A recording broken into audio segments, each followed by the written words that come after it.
ನಮಸ್ಕಾರ, ನಾನು ಬಸವರಾಜು. ಸಿದ್ದರಾಮಣ್ಣವರು ಏನು ಯಾವ CLP ಸಭೆಯಲ್ಲಿ ಯಾವ ಉದ್ದೇಶಕ್ಕೆ ಬಂದಿಲ್ಲ ಗೊತ್ತಿಲ್ಲ. ಇವತ್ತು CWC ಸಭೆ ಕರೆದಿದ್ದಾರೆ, ಸೆಂಟ್ರಲ್ ಹೋಗಿದ್ದಾರೆ. ಮುಖ್ಯಮಂತ್ರಿ DK ಶಿವಕುಮಾರ್ ಅವರು ಅಸಹನೆಯಿಂದ ಕೊತ್ತ ಕುದೀತಾ ಇದ್ದಾರೆ. ಕಾರಣ ಇಷ್ಟೇ, ಮಾಜಿ ಮುಖ್ಯಮಂತ್ರಿ DK ಶಿವಕುಮಾರ್ ಅವರು ಒಂದಲ್ಲ ಎರಡಲ್ಲ ನಾಲ್ಕು ಮಹತ್ವದ ಕಾರ್ಯಕ್ರಮಗಳಲ್ಲಿ ಗೈರು ಆಗುವ ಮೂಲಕ ತಮ್ಮ ಬಂಡಾಯದ ಬಿಸಿ ಎಂಥದ್ದು ಅನ್ನೋದನ್ನ ತಲುಪಿಸ್ತಾ ಇದ್ದಾರೆ. ಇದು ಸಿದ್ದರಾಮಯ್ಯ ಅವರು ಕೊಡ್ತಿರುವಂತಹ ಅತಿ ದೊಡ್ಡ ವಾರ್ನಿಂಗ್ ಅಂದರೆ ತಪ್ಪಾಗೋದಿಲ್ಲ. ಕಾರಣ ಏನು ನೋಡಿ, ಮುಖ್ಯಮಂತ್ರಿಗಳಾಗಿ DK ಶಿವಕುಮಾರ್ ಅವರು ಮೊಟ್ಟ ಮೊದಲ ಶಾಸಕಾಂಗ ಪಕ್ಷದ ಸಭೆಯನ್ನು ಮಾಡ್ತಾರೆ. ಆ ಸಭೆಯಲ್ಲಿ DK ಶಿವಕುಮಾರ್ ಅವರು ನಿಜಕ್ಕೂ ಬೆಚ್ಚಿ ಬೀಳಬೇಕು. ಯಾಕಂದ್ರೆ ಸುಮಾರು 40ಕ್ಕೂ ಅಧಿಕ, ಆಲ್ಮೋಸ್ಟ್ 47 ಶಾಸಕರು ಸಿದ್ದರಾಮಯ್ಯ ಅವರ ಆದಿಯಾಗಿ ಭಾಗಿಯಾಗೋದಿಲ್ಲ. ಡಾಕ್ಟರ್ G ಪರಮೇಶ್ವರ್ ಅವರು ಸೇರಿದಂತೆ ಒಂದಷ್ಟು ಶಾಸಕರು ಭಾಗಿಯಾಗ್ತಾರೆ, ಇಲ್ಲ ಅಂತಲ್ಲ. ಆದರೆ ಅತಿರಥ ಮಹಾರಥರು ಆ ಕಾರ್ಯಕ್ರಮದಲ್ಲಿ ಭಾಗಿಯಾಗೋದಿಲ್ಲ. ನಿಮಗೆ ಇನ್ನೂ ಮುಖ್ಯ ಅಂದರೆ, ಇತ್ತೀಚೆಗೆ ಜಾತ್ಯತೀತ ಜನತಾದಳ ಒಂದು ಹೋಟೆಲ್ನಲ್ಲಿ ಮಹತ್ವದ ಸಭೆ ನಡೆಸ್ತಿರುತ್ತೆ. ಅಂತಹ ಜಾಗಕ್ಕೆ ಸ್ನೇಹಿತರ ಜೊತೆಯಲ್ಲಿ ಸಿದ್ದರಾಮಯ್ಯ ಅವರು ಹೋಗಿ ಬರ್ತಾರೆ. ಅವ್ರ ಸಭೆಗಲ್ಲ, ಆದರೆ ಆ ಹೋಟೆಲ್ಗೆ ಹೋಗ್ತಾರೆ. ಅಂತಹ ಸಿದ್ದರಾಮಯ್ಯ ಅವರು ತಮ್ಮದೇ ಪಕ್ಷದ ಶಾಸಕಾಂಗ ಪಕ್ಷದ ಸಭೆ ಏನಾಗತ್ತೆ, ಅದು ಮುಖ್ಯಮಂತ್ರಿ DK ಶಿವಕುಮಾರ್ ಅವರ ಮೊಟ್ಟ ಮೊದಲ ಶಾಸಕಾಂಗ ಪಕ್ಷದ ಸಭೆ, ಆ ಸಭೆಗೆ ಭಾಗಿಯಾಗೋದು. ಯಾಕೆ ನೋಡಿ, ಇದೇ ಫಸ್ಟ್ ಟೈಮ್ ಅಲ್ಲ, ಇದೇ ತರ 4 ಕಾರ್ಯಕ್ರಮಗಳಲ್ಲಿ, ಬಹುಮುಖ್ಯ ಕಾರ್ಯಕ್ರಮಗಳಲ್ಲಿ ಸಿದ್ದರಾಮಯ್ಯ ಅವರು ಗೈರಾಗ್ತಾರೆ. ನಂಬರ್ 1, ಸಚಿವರ ಪ್ರಮಾಣ ವಚನ ಕಾರ್ಯಕ್ರಮದ ಸಂದರ್ಭದಲ್ಲಿ ಸಿದ್ದರಾಮಯ್ಯ ಅವರ ಉಪಸ್ಥಿತಿ ಅತ್ಯಗತ್ಯವಾಗಿತ್ತು. ಅವತ್ತು ಸಿದ್ದರಾಮಯ್ಯ ಅವರು ಆ ಕಾರ್ಯಕ್ರಮದ ಕಡೆ ತಲೆ ಹಾಕಿ ಮಲಗಲಿಲ್ಲ. ಅದಾದ್ಮೇಲೆ KPCC ಭವನದಲ್ಲಿ ಮಹತ್ವದ ಕಾರ್ಯಕ್ರಮ ನಡೆಯುತ್ತೆ.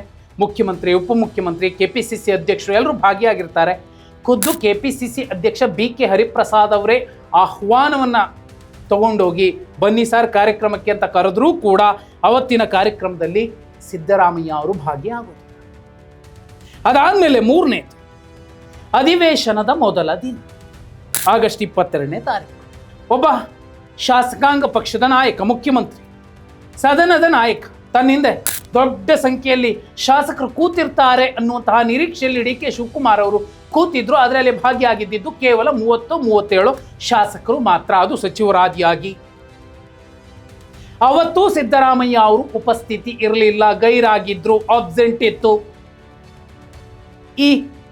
ಇದು 3ನೇ ಸಲ. ಆದರೆ 4ನೇ ಸಲ ಸುಮಾರು 47 ಶಾಸಕರು ಮತ್ತು ಸಿದ್ದರಾಮಯ್ಯ ಅವರು ಶಾಸಕಾಂಗ ಪಕ್ಷದ ಸಭೆಯಲ್ಲಿ ಭಾಗಿಯಾಗಿದ್ದಾರೆ.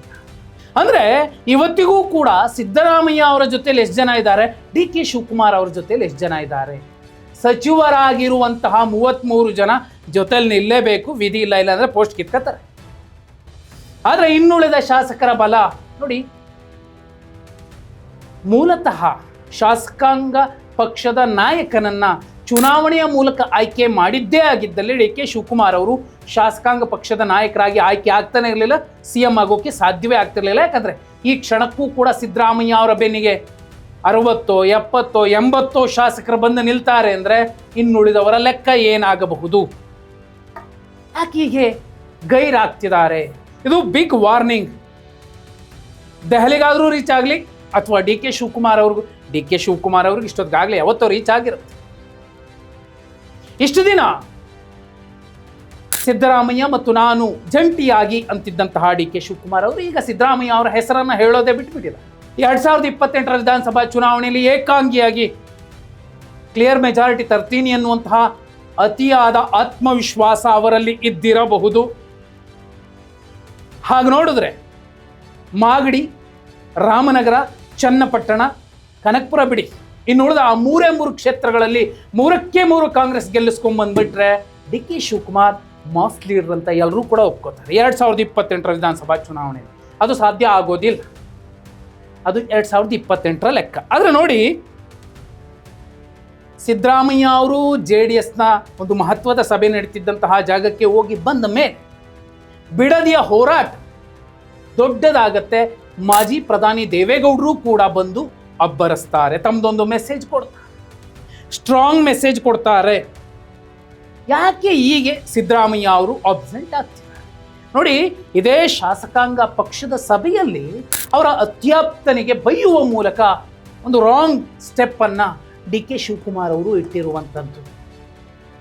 ಅದು ಕೂಡ ನಾನು ಏನು ಕಮ್ಮಿ ಇಲ್ಲ ಅನ್ನೋ ಮೆಸೇಜನ್ನು ಡಿ ಕೆ ಶಿವಕುಮಾರ್ ಅವರು ಕೊಟ್ಟಿರಬಹುದು. ಆದರೆ ಒಬ್ಬ ಸದನದ ನಾಯಕನಾಗಿ, ಶಾಸಕಾಂಗ ಪಕ್ಷದ ನಾಯಕನಾಗಿ, ಫ್ಯೂಡಲ್ ಮಾದರಿಯಲ್ಲಿ, ಏಂಜಲ್ ಆ್ಯಪಲನ್ನು ಎಸ್ಯೋ ಮಾದರಿಯಲ್ಲಿ ಶಾಸಕರ ಜೊತೆಯಲ್ಲಿ ವರ್ತಿಸಬಾರದು. ಅದು ಯಾವುದೇ ಸಮಾಜಕ್ಕೆ ಸೇರಿದವರಾಗಿರಲಿ. ಇದೇ ಮುಖ್ಯಮಂತ್ರಿಯಾಗಿ ಪ್ರಮಾಣ ವಚನ ಸ್ವೀಕರಿಸಿದ ದಿನ ರುದ್ರಪ್ಪ ಲಮಾಣಿ ಅವರನ್ನು ಇವರು ತಳ್ಳಿದ ರೀತಿ, ಅವರ ಅಳಿಯ ರಾಹುಲ್ ಗಾಂಧಿ ಅವರ ಜೊತೆಲಿ ಫೋಟೋ ತೆಗೆಸ್ಕೋಬೇಕು ಅನ್ನೋ ಕಾರಣಕ್ಕೋಸ್ಕರ ಅವತ್ತೇ ಅವರು ಎಂತಹ ಮುಖ್ಯಮಂತ್ರಿ ಅನ್ನೋದನ್ನ ಈ ಜಗತ್ತಿಗೆ, ನಾಡಿಗೆ ತೋರಿಸ್ಕೊಟ್ಟಿದ್ದವರು ಡಿ ಕೆ ಶಿವಕುಮಾರ್ ನೋಡಿ. ಹೀಗೆ ಪ್ರತಿ ಕಾರ್ಯಕ್ರಮಗಳಲ್ಲಿ ಸಿದ್ದರಾಮಯ್ಯ ಅವರು ಭಾಗಿಯಾಗ್ತಿಲ್ಲ. ಮತ್ತೆ ಮಾಧ್ಯಮದವರು ಕೇಳಿದ್ರೆ, ನೋಡಿ ನಾನು ಸುಮ್ಮನೆ ಕೂತಿಲ್ಲ, ಮಾತಾಡ್ತಿಲ್ಲ ಅಂದ್ರೆ ನಾನೇನು ಸುಮ್ಮನೆ ಕೂತಿದ್ದೆ, ನಾನು CM ಅಲ್ಲ, ನಂಗೆ ಜವಾಬ್ದಾರಿ ಇರುವಂಥದ್ದು ನನ್ನ ಕ್ಷೇತ್ರದ ಮಾತ್ರ, ಇಡೀ ರಾಜ್ಯದಲ್ಲ, ಅಹಿಂದ ಹೋರಾಟ ಮಾಡ್ತೀನಿ ಅನ್ನುವಂತಹ ಮಾತು ಕೂಡ ಮುಂದೆ ಅಸಲಿ ಆಟ ಇದೆ ಅನ್ನೋ ಮೆಸೇಜನ್ನೇ ಕೊಡ್ತಿದ್ದಾರೆ ನೋಡಿ. ಅವತ್ತು ಜಾತ್ಯತೀತ ಜನತಾದಳದಲ್ಲಿ ಸಿದ್ದರಾಮಯ್ಯ ಅವರು ಮತ್ತು ಅವತ್ತಿನ ಅವರ ರಾಜಕೀಯ ಅನುಭವ, DCM ಆಗಿದ್ರು, ಅವರನ್ನು ಉಚ್ಚಾಟನೆ ಮಾಡಿದ್ರು. ಆದರೆ ಇವತ್ತು ಸಿದ್ದರಾಮಯ್ಯ ಅವರನ್ನು ಕಾಂಗ್ರೆಸ್ ಪಕ್ಷ ಅಹಿಂದ ಹೋರಾಟ ಮಾಡುತ್ತೆ ಅನ್ನೋ ಕಾರಣಕ್ಕೆ ಉಚ್ಚಾಟನೆ ಮಾಡ್ಲಿಕ್ಕಾಗಲ್ಲ, ಪಕ್ಷದಿಂದ ಹೊರಗಾಕ್ಲಿಕ್ಕಾಗಲ್ಲ. ಯಾಕಂದ್ರೆ ಅಹಿಂದ ಅನ್ನುವಂಥದ್ದು ಈ ರಾಜ್ಯದಲ್ಲಿ 113 ಸ್ಥಾನಗಳನ್ನು ಗೆಲ್ಲಿಸಿಕೊಡಬಲ್ಲಂತಹ ಒಂದು ಶಕ್ತಿಯಾಗಿ, ಮ್ಯಾಜಿಕ್ ಆಗಿ, ಅಸ್ಮಿತೆಯಾಗಿ ಕಾಣ್ತಿದೆ. ಆಗ key leader, vote pulling machine ಒಬ್ಬರೇ ಕಾಣ್ತಾರೆ. ದುಡ್ಡು ಎಲ್ಲರೂ ತಂದೆಸಬಹುದು, ಆದರೆ ಮತಗಳನ್ನು ಸೆಳೆಯುವಂತಹ ತಾಕತ್ತು ಒಬ್ಬ ನಾಯಕನಿಗಿರುತ್ತೆ. ಆತನನ್ನೇ ಮಾಸ್ ಲೀಡರ್ ಅಂತ ಕರೀತಾರೆ, ಅದು ಸಿದ್ದರಾಮಯ್ಯ. ಯಾಕಂದ್ರೆ ರಾಹುಲ್ ಗಾಂಧಿ ಅವರ ಜೊತೆಯಲ್ಲಿ ಕಟ್ಟ ಕಡೆಯ ಮೀಟಿಂಗ್ ಏನಾಯಿತು, ಆ ಸಂದರ್ಭ ಸಿದ್ದರಾಮಯ್ಯ ಅವರು ಬಯಸಿದ್ದಂಥದ್ದು ಒಂದೇ, ರಾಜೀನಾಮೆಗೆ ಕಾಲಾವಕಾಶ ಕೊಡಿ. ಇಲ್ಲ, ಆಗೋದಿಲ್ಲ ಅನ್ನುವಂತಹ ಹೈಕಮಾಂಡ್ನ ಮಾತೇನಿತ್ತು ಅದು ಈ ಕ್ಷಣಕ್ಕೂ ಕೂಡ ಸಿದ್ದರಾಮಯ್ಯ ಅವರಿಗೆ ಅರಗಿಸಿಕೊಳ್ಳೋದಕ್ಕೆ ಸಾಧ್ಯವಾಗಿಲ್ಲ. ಈ ಮೂಲಕ ಪ್ರತಿ ಕಾರ್ಯಕ್ರಮಗಳಲ್ಲಿ ಗೈರು ಆಗುವ ಮೂಲಕ